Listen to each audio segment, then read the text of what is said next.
Welcome to the My Creative Days podcast, where we will talk about all things DIY, home decor, decorating tips, and creating a beautiful home on a budget. I am hoping our time together will spark a creative idea, help you plan your next DIY, or inspire you to finally tackle that project you keep putting off. Grab your favorite cup of motivation and let's chat.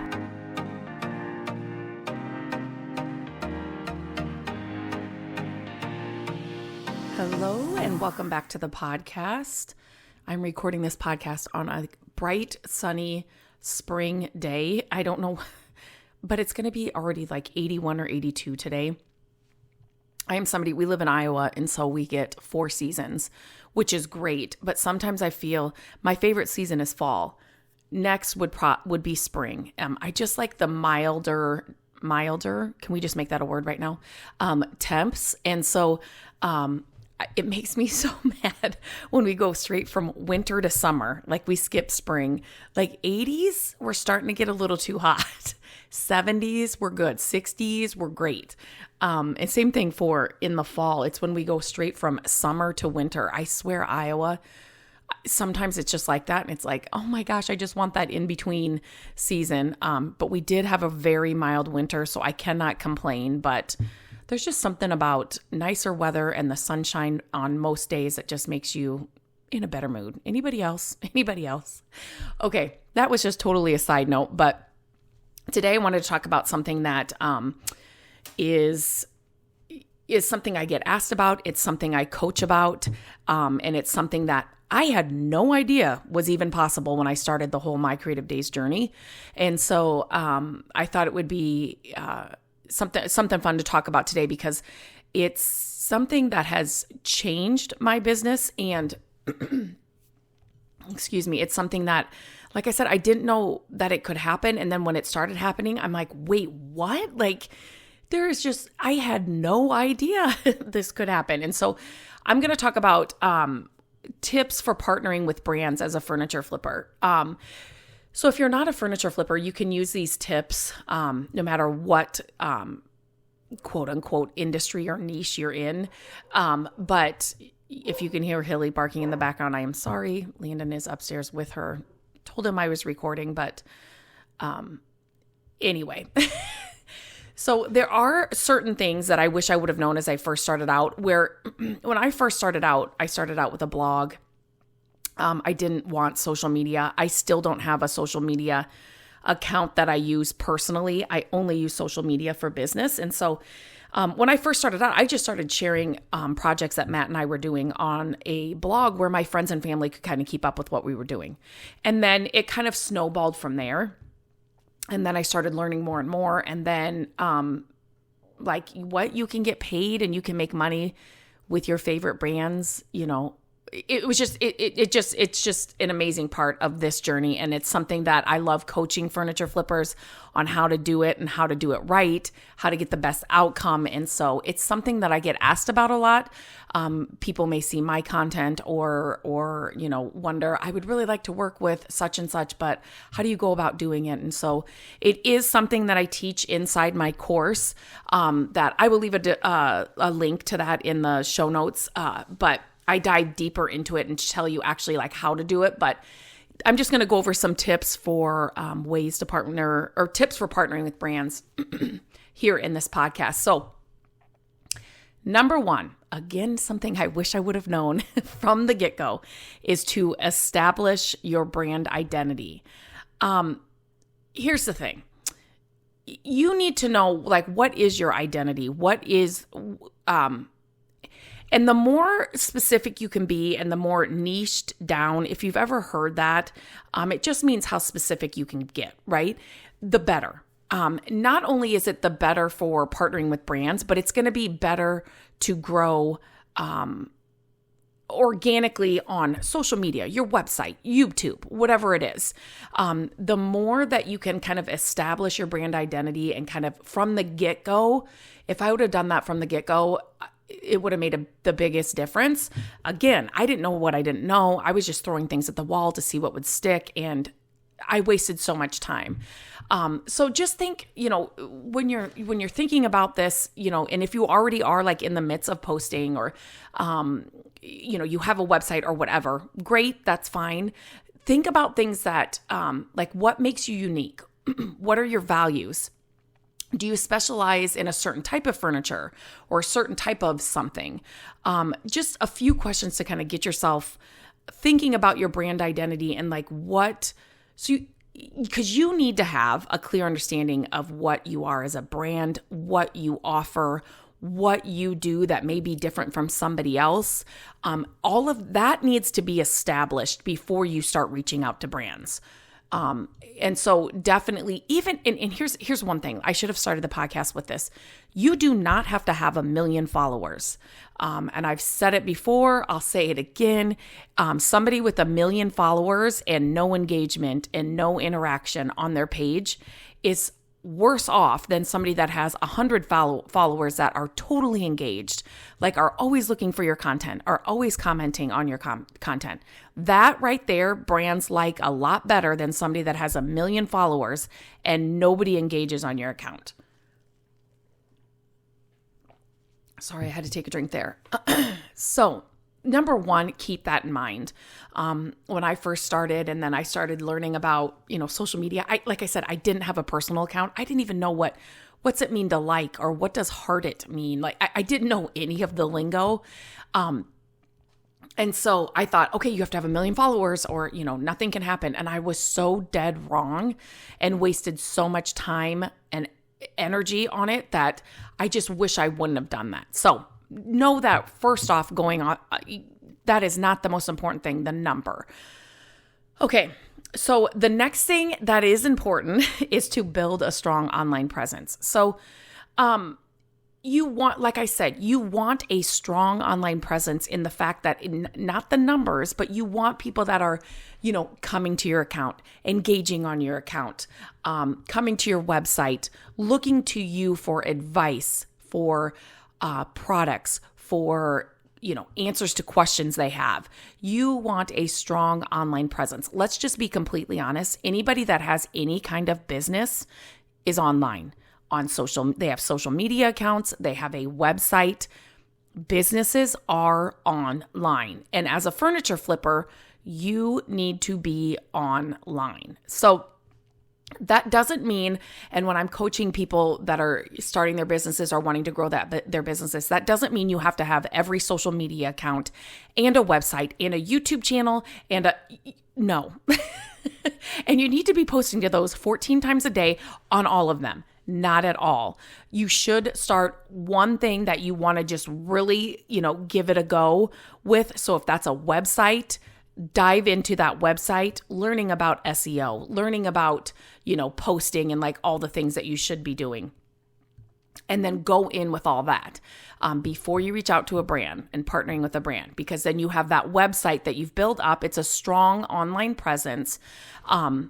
And then you can go from there. And then add one social media account, the one that you like to spend the most time on, just scrolling. If that's Instagram, go all in on Instagram and nothing else. If that's Facebook, go all in on Facebook and nothing else. Really, really, work on one social media platform at a time until you get it down, until it's like second nature and you kind of know it. Now, side note, social media changes all the time. The algorithms are changing all the time. If you're somebody that's already posting like on Instagram, you just start getting in a posting routine, right? Like, okay, I have a new post going up every day. Wait, now we want you to post reels. Now we're going to be a video content machine, So they're constantly changing, and it is kind of a roller coaster and something you kind of have to ride and jump on and ride. But if you have that, you're building your brand identity, you've got a strong online presence, your audience is going to be along for the ride with you, if that makes sense, if you're doing it right.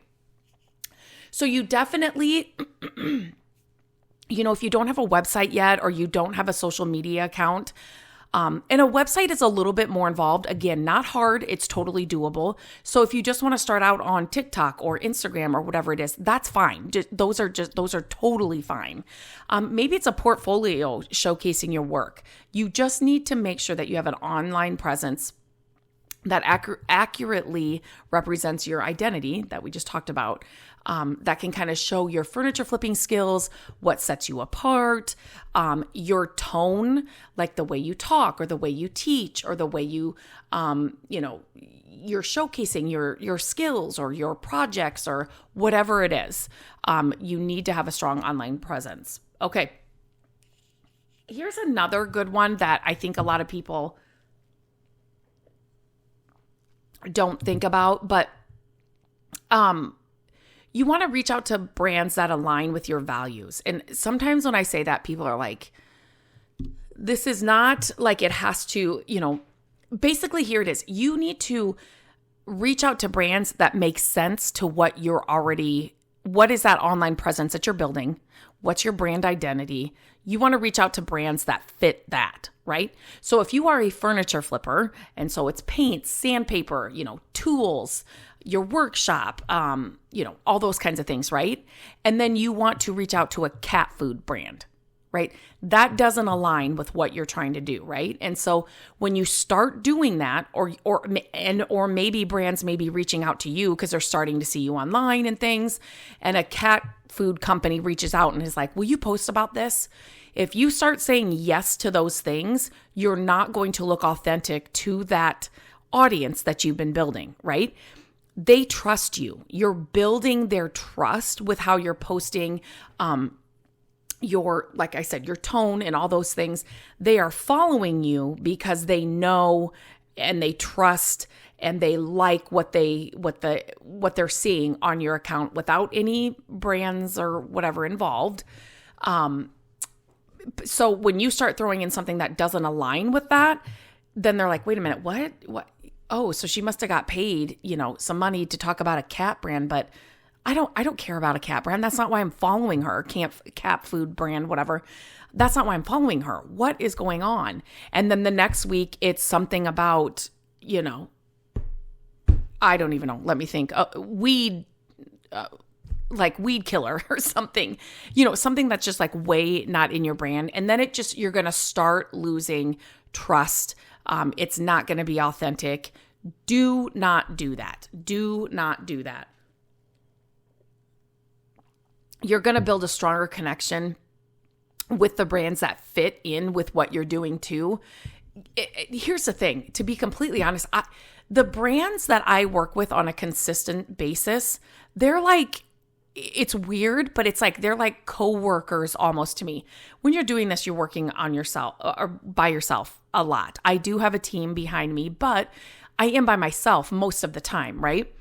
And so those brands, when I have something amazing coming up or a project coming up, or I have an opportunity that is totally different than anything I've ever offered them before, which again is another avenue and a way that you can make money doing this that you just don't know is possible until you learn about it. But anyway, I reach out to these brands that I have a good relationship with, a good connection with.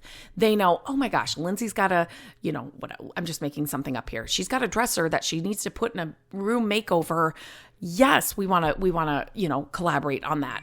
Yes, I want to partner with her on that. Like, it's a good connection, and you'll make a strong connection with those brands, and they'll be the ones that you can reach out to all the time, or they'll be reaching out to you. They've got a new color coming out. They've got I'm just saying for like a paint brand. They've got a coupon coming up, or like a buy one, get one sale, or whatever it is. They're going to reach out to you and say, hey, let's partner on this. Let's get you some affiliate links. That's on a side note. You should have affiliate links for all the brands that you are working with or using just on your own. You need to be signing up for affiliate programs. Please, please, please, please, please. You can make money just when you're sleeping, just by that alone. So that is another important part of it. If that's something you would like me to dive into a little bit more, I can't remember if I've done a podcast about affiliate marketing, but let me know. Email me, lindsay@mycreativedays.com. Excuse me, reach out to me on Instagram @mycreativedays, and I will definitely do that because I can go on a whole tangent about that. When I get passionate about something, I can't stop talking. So I'm not going to do that here. Okay, the next tip is to be professional and transparent. And this kind of goes with the whole aligns with your values and what you're posting. Number one, you have to, if you're working with brands, you have to, FTC guidelines, you have to state that you are. So if it's, it's an ad, it's a collaboration, you're a partner to a brand, whatever it is, you do need to disclose that. So you want to be completely transparent. If you're sharing an affiliate link, you need to disclose that. So you need to be completely transparent with your audience, and they will appreciate that. And and that shows that you are professional and you're doing this right? So when you are, be transparent with the brand and your audience in that way, and also be professional, right? So you usually, when you're working with brands, depending on which, if you reached out to them or if they reach out to you, you usually have some kind of an agreement, your expectations, the brand's expectations. You are communicating with them effectively. You are meeting deadlines. That's huge. I know so many people that are like, oh, I didn't meet that deadline. It's like, you've had this for a month or 2 months. Like, you need to schedule this in. Be honest about your capabilities and your limitations. Don't overpromise on, something. We're collaborating with a brand. You want to make sure that, you can deliver what you guys have agreed on. And then again, to build that trust with the brand, build that relationship and that connection. If you're overpromising and you can't, meet the deadlines, and, you really aren't capable of using this tool, but you just said you do it anyway, you really want to be professional and you want to be transparent. You want to be professional on both ends, right? With your audience and with the brand. You want to be transparent on both ends with the audience and with the brand. Because it's amazing when you can get long lasting partnerships, because it's not so much work, right? They're going to reach out to you whenever they have something, or you can reach out to them when you've got something or an idea. And then it's a no-brainer. So the last thing that I'm going to say is Crenake. That is create and unique together. Let's get a t-shirt made. Okay. Crenake, create unique and engaging content. So brands, number one, they like to see, it's not that you have to come up with this new genius idea that's never been posted anywhere. They want you to stay in line with your content and the way you're doing it, right? Because the last thing they want to do is, let's say it's a paintbrush brand and they've got a new paintbrush coming out. They want you to present that to your audience in an authentic, fun, engaging way that you normally would, no matter what you're sharing, instead of coming up with this outlandish, like, it's not authentic. Again, it goes back to that. If it doesn't look authentic to your audience, they're not going to trust it, which in turn, they're not going to buy it, which is what the brands are looking for. Now, I say that on a side note, brands, depending on what kind of collaboration they want you to do, maybe they're looking for just more traffic to their site, right? So it may just be they want people to click over and look at their site, or, maybe it is they want to sell more of this brush, or, there are some different things, but in the end, we're all businesses, right? And so the goal is you want traffic to come to your stuff, whatever that is, and eventually buy and purchase from you, right? And so if you are, creating these posts or these reels that don't even fit or align with what you're doing normally, it's not going to look authentic, and it's not going to do any good to that brand at all. Your audience is going to see right through it, and then the brand's not going to get what they paid for and what they were looking for out of the collaboration or out of the partnership. So you do want to come up with unique and engaging content when you're reaching out to brands to work with them. Really, you want to take time, and this is what I coach people that have taken my course and inside my course to do. I tell them exactly like what you should be doing. Like, when you're reaching out to them, you don't want to just reach out to say, hey, do you want to work together? Let me know. Email me back, Lindsay. You need to know the brand. You need to know what what are they doing this month or in the next month? It needs to look like you're paying attention to them and what their business is doing and what their company is doing. And then, brainstorm some ideas that you can send over their way. And, you've got a new paintbrush coming out. well, I've got this project coming up, or I would love to showcase it in this way. So it's, maybe it's a tutorial, maybe it's a before and after, maybe it's a reel or video content, or, just try to come up with some unique and engaging content that you can send over to the brand. But again, it should not look much different than what you're normally posting, as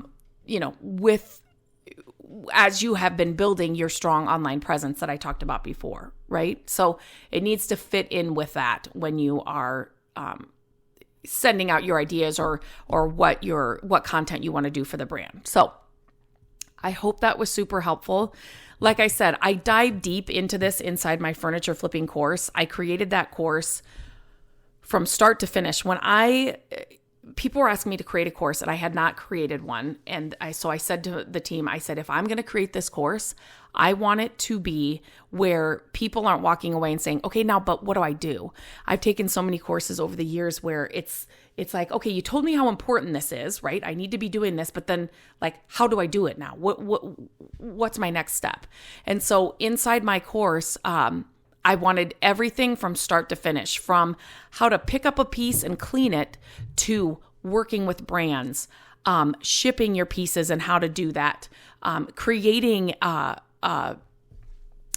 brand for yourself, how to grow and use social media to make more money. It's across the board. I wanted it from start to finish, from beginning to end, because it's what I wish I would have had when I started this. And because we can't get our time back, right? And I wasted so much time just figuring this stuff out on my own. And I just don't want anybody else to waste that time, because we can't get that time back. So I put everything inside this course, and this working with brands. I'm telling you, if you are a furniture flipper or any other niche, that is just one way that your business can be catapulted into directions that you never even thought possible. I mean, my family went to New York City. We've gone on vacations. It's things that you wouldn't even think about right now as you're, painting furniture in your garage. I've been there. I know it. And so that's why I'm super passionate about helping others in their furniture flipping journey with their businesses. So anyway, I'll leave the link to the course in the show notes, like I said. So make sure to check it out. If you click that link, it'll just give you all the information about what's in the course and all of that. If you have any questions, anything about what I talked about today, anything about the course, email me, Lindsay@mycreativedays.com. Reach out to me on Instagram @mycreativedays. I would love to answer all your questions, support your journey, and cheer you on as best I can. So until next time, I hope this was helpful. If you know any furniture flippers, share this podcast with them. Like I said, I want to get this information out to as many people as I can. This podcast was just another outlet, another way to share information. And so please share this if you found it helpful, or you know somebody that could use this information. And I appreciate you. So until next time, I hope you have a great day, and I will talk to you very soon. Hello, friends. Thank you so much for listening to the podcast. I'm grateful that you tune in every week and that you share the show with your family and friends. I love having creative chit chats with you, and my hope is that this podcast will inspire you to try a new project, start a DIY that you've been putting off, and decorate your home exactly how you want it. There are a few ways you can help us with the podcast. Follow the podcast so you don't miss an episode. And if you could take a few minutes to leave the podcast a review, that would help us so much. Again, thank you for being here, and I look forward to our chat next week. Bye-bye.